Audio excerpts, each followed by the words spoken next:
Hey, this is Roy Richardson, the Tech Troublemaker, and tonight's episode, this is the One-Off Technology Podcast Live. This is Season 3, Episode 33.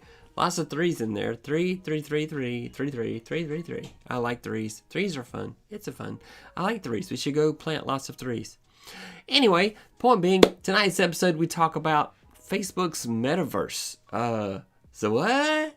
Now, you may have seen stuff about this, but Facebook is talking about renaming themselves, much like Google came off and spun off a parent company called Alphabet, a company a few years back. And so Facebook will report to this parent company that's going to be focused on the metaverse. Now, we'll talk a little bit about possible names, but anyway, let's get started. Let's talk about what is the metaverse, Facebook's metaverse. So let's talk about it. Here we go. All right, into the metaverse. So it's kind of like the Matrix. We'll see. It's kind of like Ready Player One. Yeah, we'll see. Actually, the metaverse is a collective virtual shared space created by the convergence of virtually enhanced physical reality and physically persistent virtual space, including the sum of all virtual worlds, augmented reality, and the internet. Back up one, because I'm like, you're probably saying, do I? Yeah, the world of the metaverse, it's like, it's got the prefix of meta and universe, and it's typically used to describe a concept of future iteration of, and funny enough, the future is now, iteration of the internet, and made up of persistent shared 3D virtual spaces linked into a perceived virtual universe. That's pretty boring. Dictionary.com, hey man, it's the definition. What are you going to do, right? And then, you're probably saying, well, where did this crazy word metaverse even come from? Well, it came from Neil Stephenson's 1992 science fiction novel, Snow Crash, where it had humans and avatars and software all just kind of interacting together.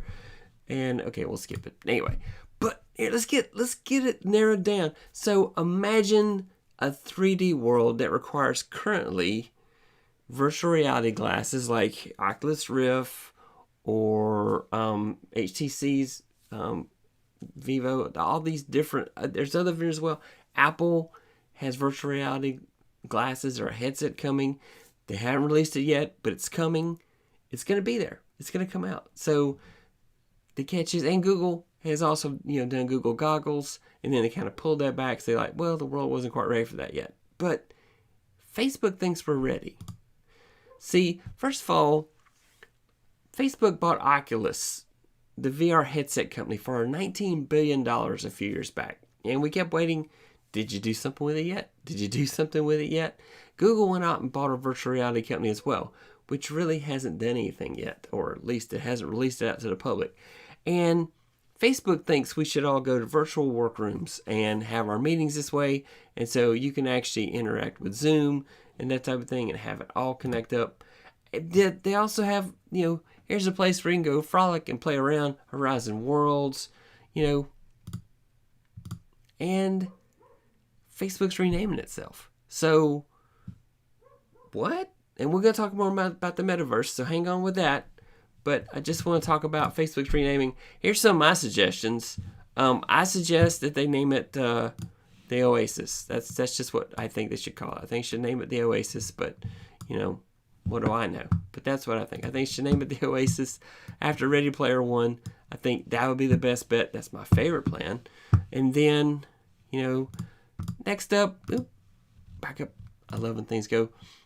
Or Second Life, hey, Second Life still exists. You may not know what Second Life is. It's a virtual world. I started to do a demo, but then, yikes, the world. This is a PG show. I wasn't going to do it because you never know what person's going to have their freak flag flying.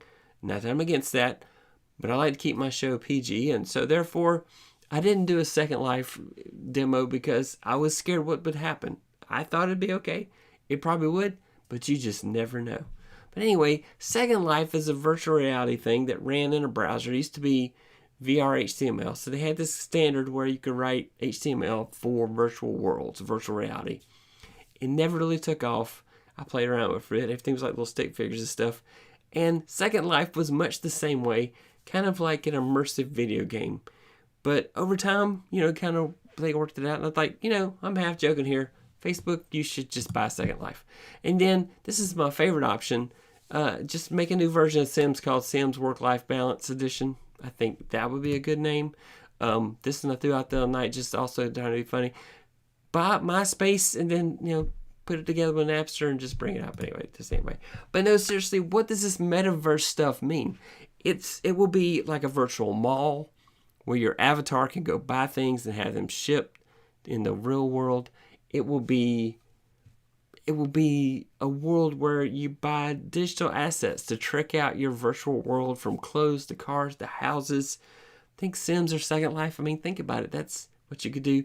But you could also buy real things. You'll be able to go in the store and look at stuff, and it'll be kind of an augmented reality. You'll be able to interact with material things. There's companies are working on gloves. Companies are working on like the immersive suits like you saw in Ready Player One. The helmets are going to get more and more comfortable. There are patents out there already for headsets that automatically, close up around your head.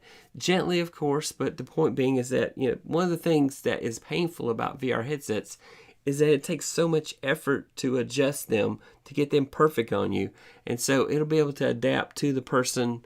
You'll have like a profile and it'll adapt to you. Oh, that's Roy, that tech maker guy. Okay, I'm going to go to his setting. It's basically virtual reality world like you see in Ready Player One. And then Facebook has released an open standard for programmers. So there for a long time, all these different headset makers had proprietary software. They were not compatible at all. And each one had to write their own games for their headset using their defined language, whatever API, application programming interface. So now Facebook says, well, look, I'm going to play well with others, and I'm going to put out OpenXR, a royalty-free application programming interface. And so the goal for Facebook is it wants to open the standard, but it wants to own the standard. Think about it that way. So basically it says, hey, I'm making this available to everybody, and then you can just do whatever you want, but I'm going to be like kind of the gatekeeper for it. And so the downside is that now we're saying, hey, Facebook, you can own this.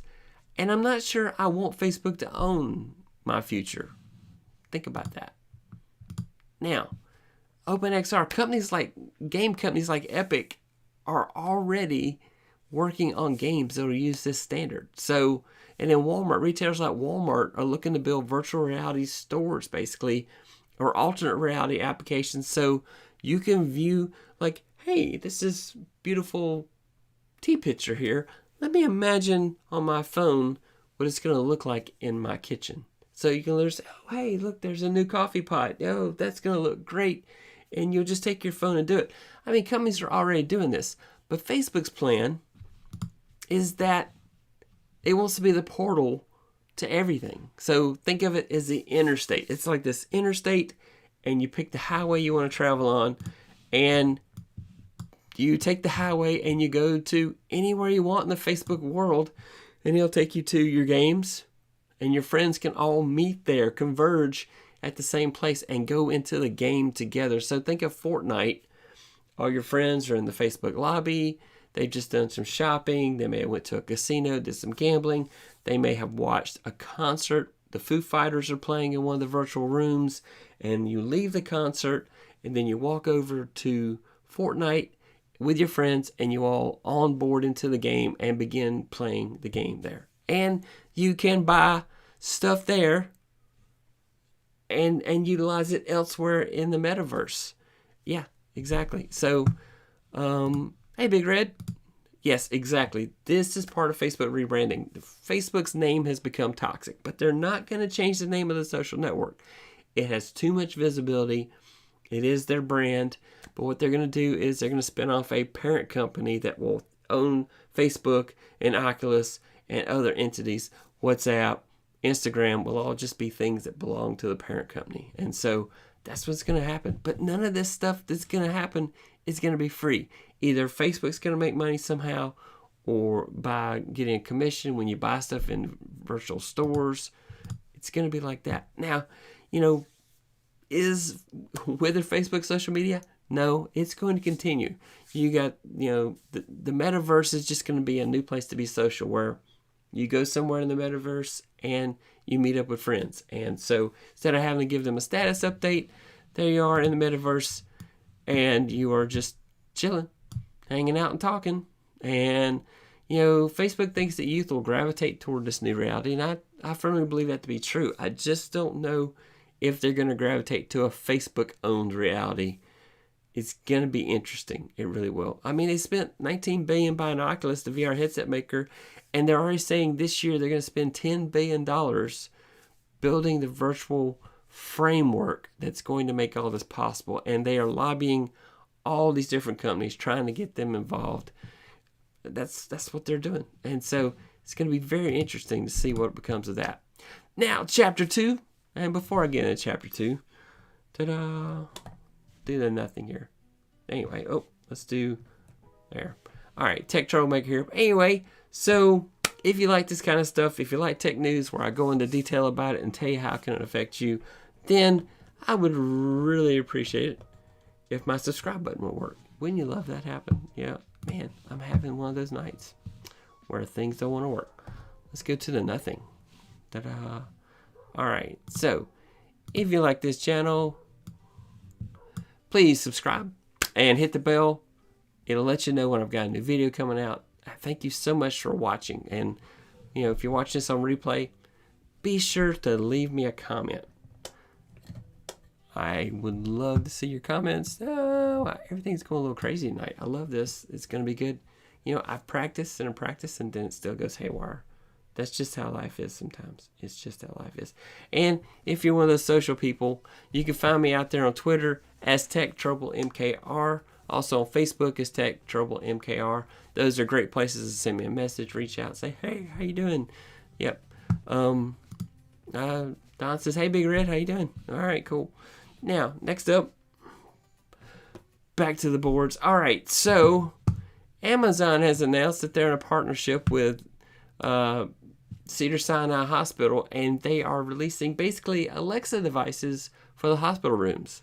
Think of smart beds like, Alexa, lift up my headrest, or lift up my feet, or think of it calling the nurse, or change the channel on the TV for you. These are things that nurses fixing out the bed or changing the channel on TV are things that nurses get called for. And Amazon's pitch is, hey, if you do this, then, the nurses will get called less and they can do more stuff.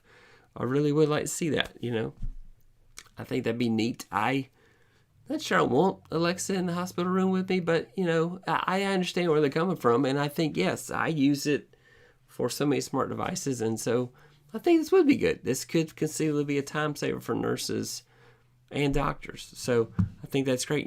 Alexa, tell me my medical test results. I'm just saying, just make it easier on the patient. Big Red says, could Facebook be faced with being classified as a monopoly, buying all these companies?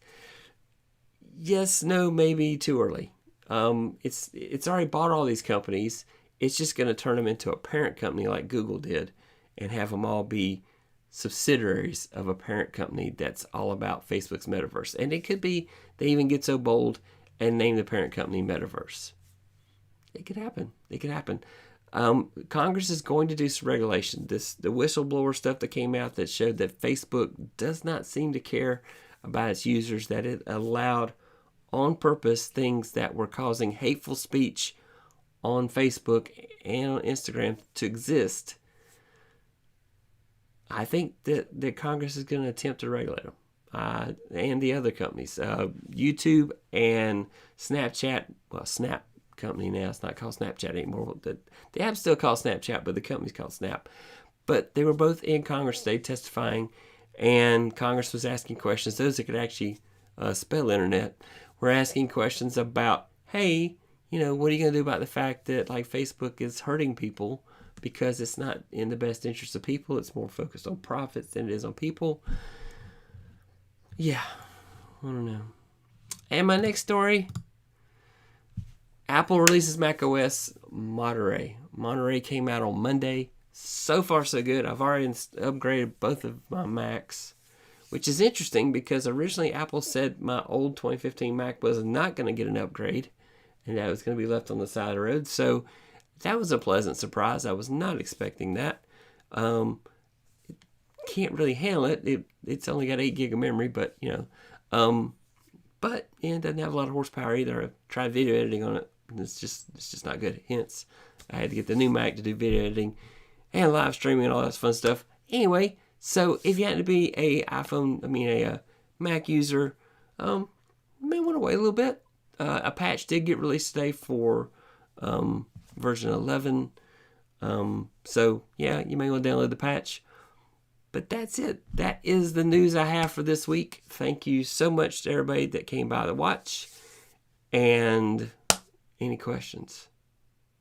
Yeah, there we go. Let's see. I was supposed to bring out the behind the scenes camera. I forgot. Here's the behind the scenes camera. Camera views or change up camera views or thing the way to make videos more interesting. You'll have to let me know in the comments if that actually made it more interesting for you. I don't know. So, but yeah, that's it. I'm done for tonight. I hope you have a fantastic rest of your week. Thanks for so much for coming by. This is episode 33 of the One Off Technology Podcast live. And yeah, life is good. Life is good. Could Alexa hospitals cause an issue with HIPAA? Potentially, yes, from the standpoint of people outside the room could potentially hear what Alexa says if it says something that is patient-related. If all Alexa's doing is calling a nurse or changing channels on TV or making adjustments to the bed, then those things are probably not considered HIPAA. It's kind of the equivalent of when you walk by somebody's window and you see they're doing something and you're like, why are they doing that? But it's in their house, it's okay. It's kind of like that. It's kind of like passerby, you accidentally see something in a window. It's not like HIPAA data where it's yelling out, well, this person's got this disease and give them 33 cc's of this mess right here. It's not like that at all. So it has potential to violate HIPAA. It just depends on all the applications that they use it for. But I think if you do a smart bed to go with Alexa and ability to call the nurse when there's a problem, I think it could be okay. It's on the fringe, just say. But yeah, good call out there. HIPAA, always something to be concerned about. So protecting patient data. All right, that's it. Thank you so much. I'm calling it a night. So everybody have a wonderful evening and a wonderful week. And signing off.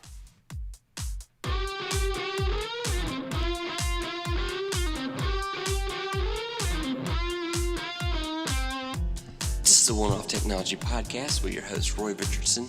Each week we cover topics in the news and how they affect you. Sit back, relax, and open your mind.